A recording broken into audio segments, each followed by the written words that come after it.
तो देखिए मेरा एक चीज़ ये कहना था कि फिर उसके बाद ये पूनम आई तो इसके साथ ये गुड़िया जी आई थी। इससे इन लोग से मेरा कोई पर्सनल पहचान नहीं है। ये लोग पीड़िता बन के महिला विकास मंच में आई थी, गुड़िया उनके साथ आई थी।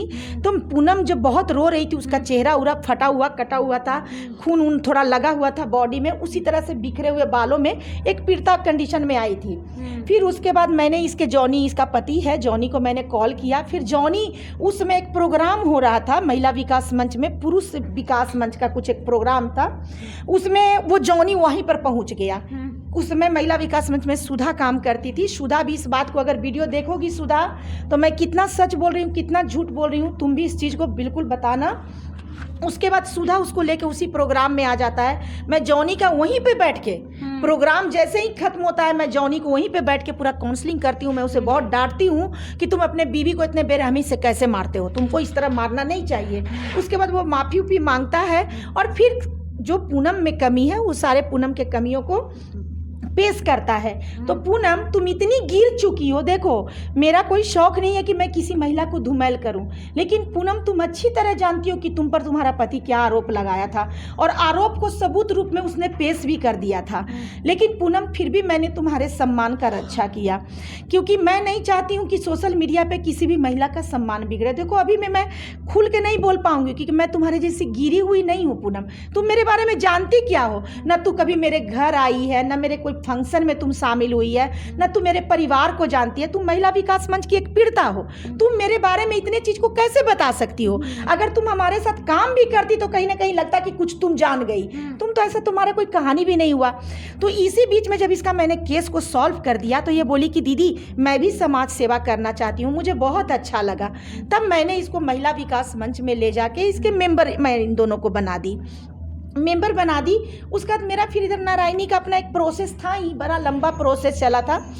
उसके बाद ये लोग बोली कि दीदी अगर आप अलग संगठन खोल दीजिएगा तो हमको भी अपने साथ रखिएगा, क्योंकि आप हम लोगों को बहुत ही अच्छी लगती हैं। उसके बाद मैंने जब इन दोनों को जोड़ने का कोशिश किया तो उसी बीच में क्या होता है ना कि ये पहले गुड़िया जी बोलती हैं कि मैडम पूनम को मत अपने साथ जोड़िए। तब हम बोले क्या बात है गुड़िया जी?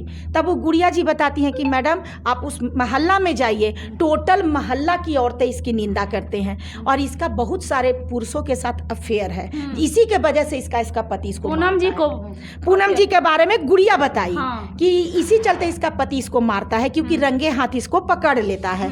उसके बाद फिर हम ये बात पूनम से हम पूछ लिए कि पूनम, जो तुम्हारे साथ स्कूटी पर हमेशा चलती है, तेरे साथ साथ घूमती है, अब तेरे बारे में ऐसे बोल रही है कि उसको अपने साथ नहीं जोड़िए, तो क्या ये बात है? हम तो जानकारी लेंगे ना। तब उसके बाद बोलती है कि दीदी मेरे बारे में तो विशेष कुछ नहीं है, लेकिन इसके बारे में आपको हम बता देते हैं। गुड़िया जी के बारे में पूनम बताती है। पहले तो पूनम को धुमैल करती है गुड़िया जी, फिर गुड़िया जी का जब हम बात पूनम के पास रख देते हैं कि क्या तुम्हारा बहुत सारे पुरुषों से, तुम्हारा पति तो एक पुरुष का दिखा रहा है सबूत कि तुम्हारा एक पुरुष के साथ अफेयर है, उसी पर तुम्हारा पति मारपीट, लेकिन गुड़िया जी बोल रही है कि तुम्हारा बहुत सारे पुरुषों के साथ है और गली मोहल्ला में अब तुमको मकान मालकिनी भी नहीं रखना चाहते हैं। तो अब मेरा ये चीज कहना है कि जब गुड़िया जी के तब पूनम तब हमको बताती है कि मैडम उससे पूछिएगा ना कि उसका औरंगाबाद में एक स्कूल चलता था और वो स्कूल में उसके साथ ऐसा क्या घटना घटा था। ये तो खुद ही सारे स्कूल के टीचर और कोई पता नहीं इनके साथ स्कूल में कोई एक ज्वाइंट भी कोई था, उसके साथ गुड़िया जी का पूरा वहाँ तमाशा है, पूरा उसके साथ अफेयर में गुड़िया जी रहती थी और कई पुरुषों के बारे में बताई। मैं तो उतना बोल नहीं पाऊंगी क्योंकि मुझे शर्म आती है। कोई एगो क्या कहता है उपेंद्र करके, कोई नगेंद्र करके, क्या क्या 2-4 नाम, बहुत सारे नाम हमको पूनम बताई थी गुड़िया जी के बारे में कि इन पुरुषों के साथ इसका संबंध है, जो हमको खुद गुड़िया बताई है दोस्त समझ के, और मैं आपको बता रही हूँ। सो ये भी आपके संस्था में रहने के लायक नहीं है। अच्छा। अगर मेरे बारे में बोल रही है तो फिर मैं जब घर आई तो मैं मंथन की दोनों ही एक दूसरे पे लालछन लगा रही है और इस तरह के अगर लोग का एक्टिविटी संस्था में जुड़ने के पहले ही मेरे सामने आ रहा है तो क्या ये लोग मेरे संगठन में काम करने की योग्यता रखती है? उसके बाद क्या होता है कि यहीं पास में थोड़े दूरी पे जलेश्वर मंदिर है, उस मंदिर में हम लोग का मीटिंग होता है, उसमें कुछ और 2-4 आदमी आए हुए रहते हैं, 2 आदमी। तो ये जो गुड़िया है सो ये दावा दावा करती है कि देखिए मैडम, संगठन में कोई भेदभाव नहीं होगा, चाहे कोई डायरेक्टर रहे, चाहे चेयरमैन रहे, चाहे कोई पदाधिकारी रहे, जो पहले आ जाएगा वही उस कुर्सी पे बैठ जाएगा और फिर कुर्सी पे हटेगा नहीं। तो हम लोग बड़ा ही डिस्टर्ब हो गए कि ये अब क्या बोल रही है, ये क्या बोल रही है, ये ऐसे कैसे होगा। संगठन भी एक नियम से चलती है, एक डिसिप्लिन मेंटेनेंस होता है, सभी को पद का सम्मान किया जाता है, ये क्या बोल रही है। उसके बाद मैंने इस पर गुस्सा किया, और बोला कि क्या बकवास कर रही हो, अगर संगठन के बारे में जानकारी नहीं है तो हमसे लो। जब तुम जुड़ने के पहले ही इतनी नौटंकी कर रही हो और तुम दोनों ही एक दूसरे पे छीछारोपण कर रही हो, तो तुम दोनों जैसी महिला को मुझे अपने संगठन में नहीं रखना है। तो मैंने उसी समय इन दोनों को निकाल दिया। और रोने की बात कहती है, तुम मुझे कब रुलाई, तू इतनी बड़ी मुझ पे लालछन झूठ मूठ का लगा रही है, सो तो मैं रो ही नहीं रही हूँ, तुम मुझे कैसे रुला सकती हो। अरे मूर्ख महिला।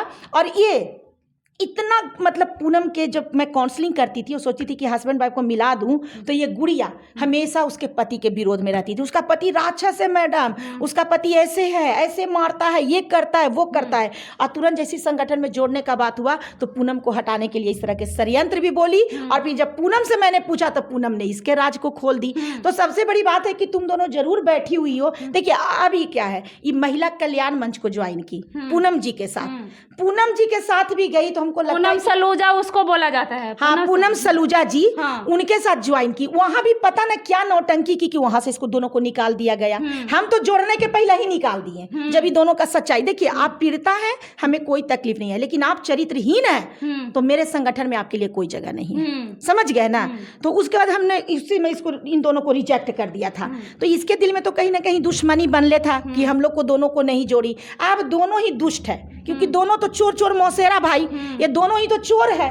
दोनों में कोई में एक दूसरे के प्रति भी लोग को वफादारी नहीं है, एक दूसरे को भी ये लोग धुमैल कर देती है जब अपने पे आती है। अच्छा मैडम, यहाँ पे ये बताइए, आप बोल रहे हैं धुमैल कर देती है, तो कहीं ना कहीं तो किरण सिंह सही थी, तो उनको भी चप्पल संभालने की बात हो रहा था। और बोल मैं बताती हूँ, कोई भी अच्छी समाज से भी देखिए, अभी मेरा चेहरा के बारे में बोलिए कि उसका चेहरा देखें तो मैं तुम्हारे लिए कह देती हूँ गुड़िया कि तुम तो ऐसी लगती हो ना, इतनी भद्दी लगती हो गुड़िया कि तुमको तो हम देखते भी हैं तो लगता है कि कोई हाथी आ रहा है। तुम में तो स्त्री का कोई नजाकत भी नहीं है। तुम मेरे चेहरा को क्या दूस रही थी, तुम अपने बॉडी पर्सनैलिटी देखो, तुम हाथी लगती हो।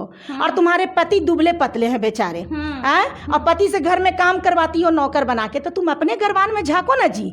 और क्या करके आई हो औरंगाबाद में कि तेरा स्कूल बंद हो गया था और तेरा पति बहुत अच्छे हैं, अपने पति को तो नौकर बना के काम करवाती हो, खुद इधर उधर दौड़ते चलती हो।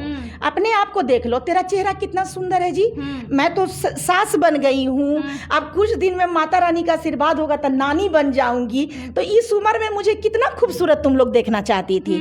और कभी आओ पर्सनल दिखाते हैं कि हम कितना खूबसूरत है। लेकिन क्या खूबसूरती का कोई मेला लगा हुआ है क्या जो मैं खूबसूरती दिखाऊं? तो शर्म करो, मन को खूबसूरत बनाओ, चेहरे को नहीं। अच्छा मैडम, खुद अगर ऐसे संस्था वाले लोग ऐसे होते हैं तो दूसरे पे यहाँ संस्था देखिए, लगातार मैं बोल रही हूँ, अब मैं किसी से भी बर्दाश्त नहीं करूंगी कि कोई संस्था को धुमैल करे। संस्था एक मंदिर होती है और बहुत सारे संस्था बिहार में ही नहीं ऑल इंडिया में संस्था चलती है। और संस्था एक पवित्र केंद्र माना जाता है और एक मंदिर का रूप होता है।